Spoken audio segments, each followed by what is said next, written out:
Fala galera do terceiro ano, professor Ronaélio aqui para aula de Biologia, mais uma aula de Biologia.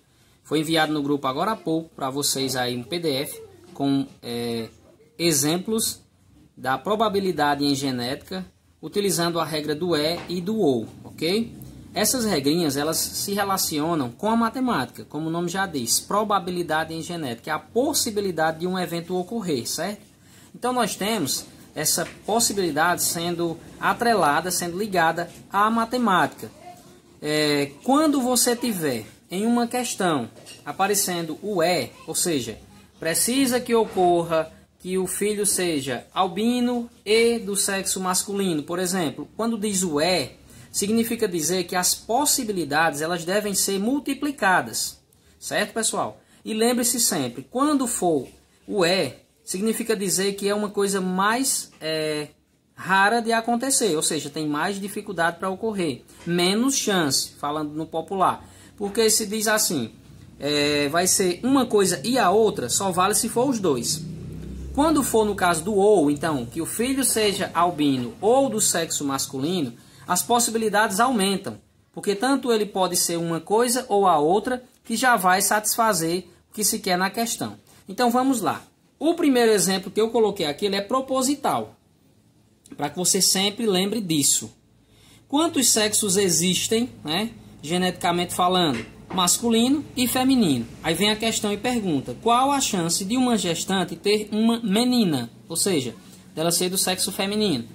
A gente tem uma criança nascendo e nós temos dois sexos. Então a possibilidade, o número de eventos prováveis são 2 e o evento desejado é só 1, então é de 1 em 2, então a possibilidade ela é de 50%. Então sempre que você se relacionar com a questão do sexo, né, qual sexo, qual é a possibilidade? 50%, porque é 1 em 2, tá? Em seguida, na questão 2, um casal heterozigoto, lembre-se que esse nome heterozigoto quer dizer diferente, então vai ter um gene de cada um. Um casal heterozigoto para o albinismo deseja saber qual a probabilidade deles terem um filho albino e, olha só, já vai dar a multiplicação, e do sexo masculino. Então ele tem que ser albino e do sexo masculino.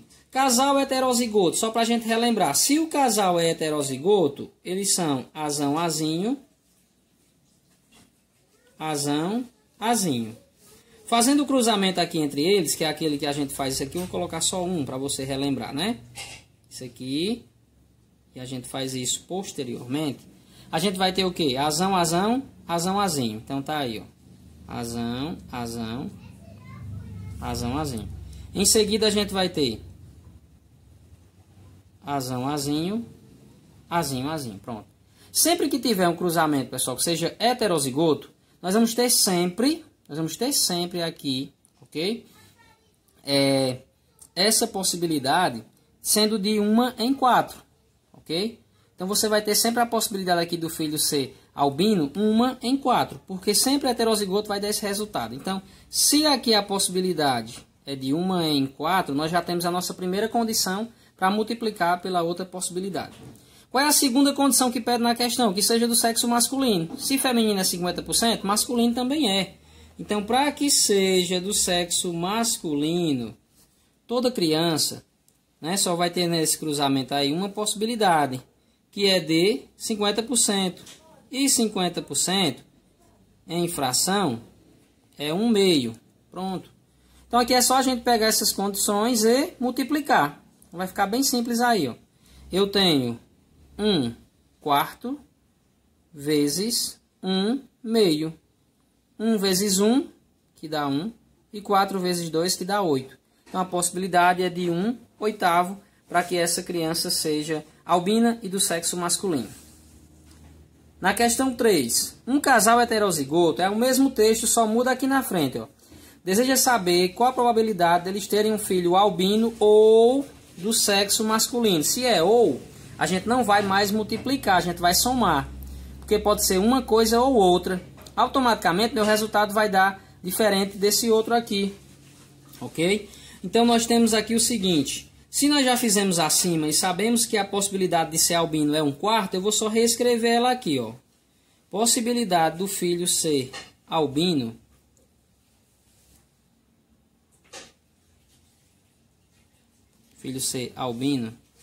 é de 1/4. E a possibilidade de ser do sexo masculino é de 1/2. Pronto, a gente já viu isso aqui. Agora, é só eu pegar o valor 1/4 e somar com 1/2, certo? E aí, pessoal, nós temos aqui que fazer uma adição de frações. Então, eu pego aqui esse número 4 e 2, faço o MMC deles, certo? Então, aqui dividido por 2, fica 1, aqui fica 2. Por 2 fica 1 e o resultado dá 4. Colocando aqui à frente, eu tenho 4. Dividido por 4, que dá 1 vezes 1, é 1. 4 dividido por 2 dá 2. Vezes 1 dá 2. 1 mais 2 fica igual a 3. E repete o 4 aqui. Então, a possibilidade é maior. É de 3/4. Então, significa dizer que nós temos mais chance de que ele seja ou albino ou do sexo masculino. Então, vai ser de 3/4 aqui essa possibilidade. Beleza? Questão número 4. Na espécie humana, o fenótipo destro é dominante sobre o canhoto. Destro a gente conhece como a gente chama de direito, né, pessoal? Escreve com a mão direita, chuta com a mão direita, enfim. Qual a probabilidade de um casal heterozigoto para essa característica ter um filho destro e do sexo feminino? Então veja que o E apareceu aqui de novo. Mais uma vez falou que o casal é heterozigoto. Vou pegar aqui essa possibilidade. Czão, Czinho com Czão, Czinho. A gente sabe que vai dar o resultado a mesma coisa do primeiro e da segunda questão, porque são heterozigotos, ok? Então, o resultado aí fazendo vai ficar Czão, Czão, Czão, Czão, Czão, Czinho, Czinho, Czinho. A mesma coisa. Só que agora a gente não quer a característica recessiva, é a dominante. Tem quantos que podem ser destros? Tem 3. Numa possibilidade de quanto? De 4. Então, são 3/4 a possibilidade de ser destro. Destro, ok? E depois vem o que? Do sexo feminino. A gente já sabe, 1/2 de ser do sexo feminino é de 1/2. Como a questão pede o E, então a gente faz o que? Junta essas duas possibilidades aqui. Então, nesse caso, eu vou ter 3/4 multiplicado por 1/2. 3 vezes 1 aqui fica 3. E 4 vezes 2, 8. Então, nosso resultado, 3/8, que poderíamos também transformar em porcentagem, caso a questão estivesse nos pedindo, ok? E em seguida, eu vou passar aqui para outra questão. Questão de número 9, porque as demais eu vou passar para vocês, não são todas, mas eu vou passar aí algumas. Daqui a pouquinho eu vou estar fazendo Google Formulários e mandando para vocês. Suponhamos que a cor dos olhos seja estabelecida por pares de genes, onde C seja dominante para olho escuro. Então, C é dominante e a pessoa vai ter olho escuro. E Czinho é recessivo e tem olho claro. Ok? Um homem que possua os olhos escuros, mas com mãe de olhos claros, casou-se com uma mulher de olhos claros, cujo pai possui olhos escuros. Determine a probabilidade de nascer uma menina de olhos claros. Então, nesse caso aí eu tenho, né? Vamos lá. O homem possui olhos escuros, mas a mãe dele tem olhos claros. Então, ele tem que ser o quê? O homem tem que ser Czão, Czinho.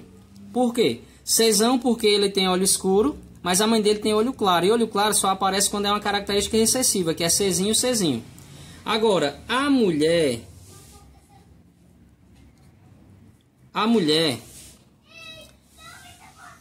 tem olhos claros. Então, nesse caso, Czinho, Czinho. E aí a gente faz as possibilidades dessa questão aqui, ok? Então, a gente vai ter que fazer primeiro o cruzamento deles. Então, vai ser Czão, Czinho com Czinho, Czinho. Então, fazendo aqui o cruzamento, o resultado ele é igual a Czão, Czinho, Czão, Czinho, Czinho, Czinho, Czinho, Czinho. Ou seja, como a gente quer na questão aí, né? Uma menina de olhos que sejam claros, ok? Significa dizer que ela tem que ser uma coisa e a outra. Aí não fala no ou. Se não fala no ou, esse está subentendido. Então eu tenho menina, no caso sexo feminino, e que tenha olhos claros. Possibilidade de que seja de olhos claros, né? Ela vai ser essa daqui, ó. 2 possibilidades num total de 4. Então, olhos claros são 2 num total de 4, ok? E para ser do sexo feminino, a gente já sabe que para ser do sexo feminino é sempre de 1/2. Então tá aí. Sexo feminino 1/2, olhos claros 2/4. Então a gente faz o quê? Meio pelos extremos aqui. Então a gente pega aqui nessa questão, né? Fazendo aqui a multiplicação, porque é uma coisa e a outra. 1/4 ou 2/4, perdão, 2/4 vezes 1/2. Então, nesse caso, 2 vezes 1 aqui fica 2, 4 vezes 2 fica 8, e aqui no caso você vai ter, simplificando, 1/4, ok? Então, são 25% de chance de que a gente tenha esse evento ocorrendo aí ao mesmo tempo. Foi isso, galera. Espero que vocês tenham entendido. Caso fiquem em dúvidas, podem mandar alguma mensagem no PV. Eu vou mandar essa resolução também em imagem para facilitar o entendimento e também para aqueles que não puderem assistir ao vídeo. Ok, galera? Até mais.